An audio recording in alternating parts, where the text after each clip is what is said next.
ஓம் சாய்ராம், ஜெய் சாய்ராம். என் அன்பு குழந்தையே, நாம் எல்லோருமே தவறு செய்கின்றோம் தான். ஏதோ விதத்தில் தெரிந்தும் செய்கிறோம், தெரியாமலும் செய்கிறோம். அறிந்து செய்வதுதான் பெரும் பாவம். அறியாமல் செய்வது கூட பாவத்தில் ஏற்றுக்கொள்ளப்படாது. தவறு செய்வது எளிது, ஆனால் அதை திருத்திக் கொள்வது, திருத்தி அதே பெயருடன் நல்ல பெயருடன் வாழ்வது என்பது மிகவுமே கடினம். தவறு செய்ய ஒரு நிமிடமே போதுமானதாக இருக்கிறது.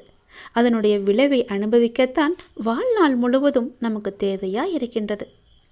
உண்மையான அன்பை காயப்படுத்துவதும் பொய்யான அன்பை விழுந்து விழுந்து கவனிப்பதும் தான் மனிதனின் மனம்.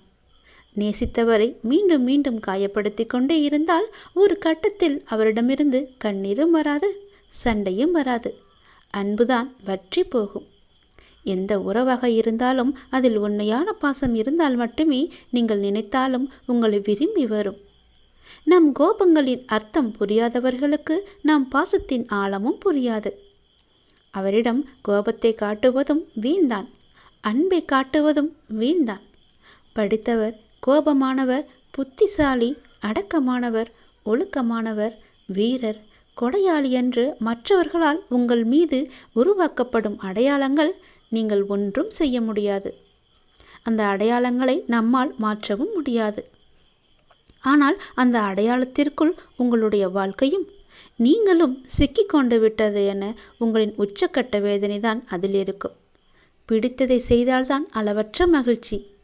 ஆனால் சிலவற்றை நாம் காலத்தின் கட்டாயத்தால் ஏற்றுக்கொண்டால் அதற்கு மகிழ்ச்சி கிடைப்பது தாமதமாக தான் ஆகும். மௌனத்தை விட சரியான தண்டனை இருக்க முடியாதல்லவா? நம்மை எதிர்பார்ப்பவர்களுக்கும் நம்மை அலட்சியம் செய்பவர்களுக்கும் அலட்சியம் செய்யும் உறவுகளுக்கும் வழி எப்போதும் கண்ணீரில் மட்டுமே இருப்பதில்லை. சில நேரம் சிரிப்பிலும் மறைந்திருக்கும். செல்வத்தில் இருப்பவர் நம்மை கூப்பிட்டால் போய் பார்ப்பதும், துன்பத்தில் இருக்கும் ஒருவரை உடனே போய் பார்ப்பதும் தான் உண்மையான அறநெறி. 4 பேருக்கு நாம் பயப்பட வேண்டும் என்று நினைப்பவர்களை விட நமக்கு யாரெல்லாம் பயன்படுவார்கள் என்று நினைப்பவர்கள்தான் இந்த உலகத்தில் அதிகம். சிந்தித்து பாருங்கள், சிந்தித்து செயல்படுங்கள். இறுதியாக பாதைகளில் தடைகள் இருந்தால் அதை தகர்த்துவிட்டுதான் செல்ல வேண்டும். அப்படி இல்லை, தவிர்த்துவிட்டு நாம் செல்லலாம், எறும்பை போல.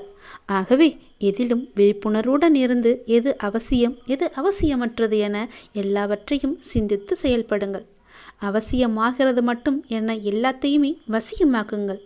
உங்களுடனே எப்பொழுதும் உங்களுக்குள்ளவே வைத்து கொள்ளுங்கள்.